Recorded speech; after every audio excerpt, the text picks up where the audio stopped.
Hi, everybody. Hope you're doing well. Today's topic is why can't God prevent horrible things from happening? Many times when people have been struck with tragedy, that's the first thing that they ask me. And they're mad at God, they're angry at God. And you can be.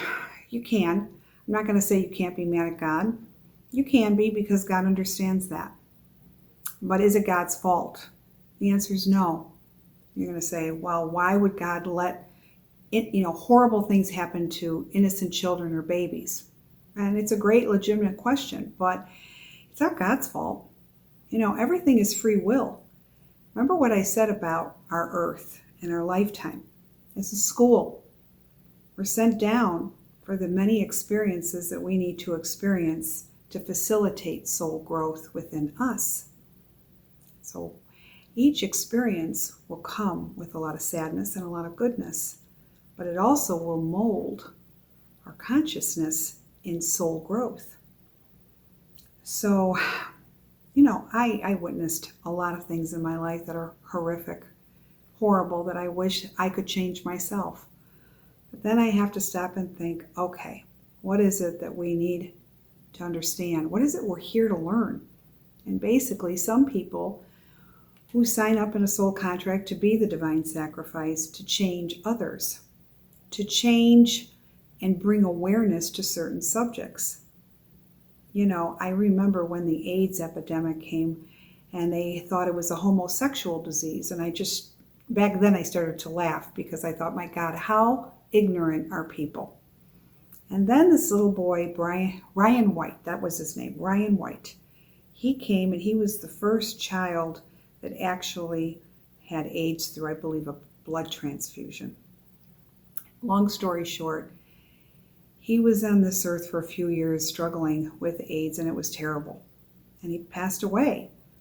But what did it teach us? He taught us a lot. This little boy taught us that it was not a homosexual disease, that anybody can get AIDS, and for us to be kind to each other, because this boy, when he went to school, everybody was horrific to this little boy. Now you're going to say, well, why did he have to go through it? Because maybe he was the silent hero of all, trying to teach all of us what we needed to learn through the experience of this little boy. So sometimes when we see horrible things, it's teaching us, it's bringing awareness. Maybe it has to bring so much awareness that if enough people have to pass, maybe we'll do something about it. Sad but true. So it also teaches us our soul growth to handle a situation. Are we going to be bitter? Are we going to be better? It's a choice that we choose within us. Free will. God gives us free will each and every day. What happens to us is not truly what we're supposed to learn. It's how we pick ourselves up from the tragedy. That is truly the teaching. Because I always say bad things happen to good people each and every day. And, we want to blame God, and I say God will be the scapegoat, but it's not God's fault. It's what we do to each other. All these experiences are life lessons in how to be as a human being. What I notice today is people are forgetting that. There's a lot more selfishness and greed and shallowness in this world. So if you really want to stop it, everybody has to play their part. Things will always be good and bad at the same time. Even if we are the best people we can be, there will still be tragedies that happen, but it's what we learn from those tragedies, don't you see? It's a very complex thing, but when you really think about it, it teaches us. I do many, many people, and I'm surrounded with death 24 hours a day. But what I've learned is even the people that have passed still teach us something, even in death. You're going to say, really? Yes. People learn. Even when they go, we are being taught something. If we pay attention, if we're not so into ourselves.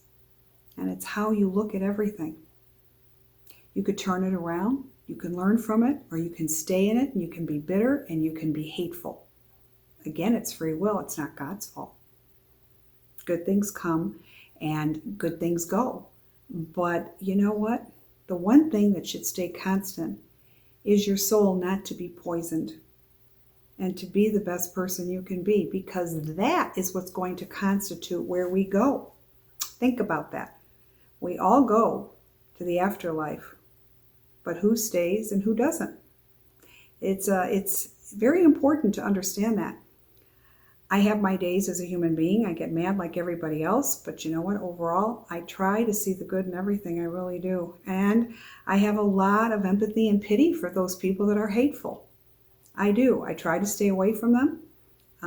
I preach this many times in my YouTubes. Pay attention to how people make you feel. Don't buck them. Don't have an argument with them. If you see somebody that's a hothead, walk away. If you see somebody driving, they're trying to cut you off, let them go. Let them go. It's not worth it. It's not worth trying to reason with an irrational mind. I say that every day. Let them go. You're doing yourself a huge service, but by acting on a reaction, you are doing yourself a huge disservice. Remember that. How we act is everything. So, when you hear the tragedies, say your prayers. Always pray to God to keep you and your loved ones safe. Use your gut feeling. If you're supposed to go somewhere, if something's telling you not to go, then don't go. Pay attention to all this. But at the end of the day, it's our choosing how we choose to react to everything, and it's a chain reaction. So be mindful.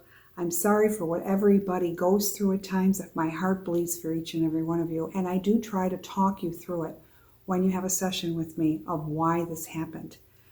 But at the end, you are not God, and we are all going to go. So with that said, be the best person you can be. God has given everything to us. It's what we do with everything. But remember, God also is watching. So with that said, I wish you a very blessed week. Your conscience should be very much a big part of what you do and your choosing. When I see people that don't have a conscience, it bothers me. But when I see people that do, there's a lot of hope for you because you're feeling, and that's exactly what you want to do. You want to be a feeling person. So until then, subscribe to my platform, YouTube, Facebook, Instagram, more to come. Take care, guys. Be mindful. Remember that. Bye-bye.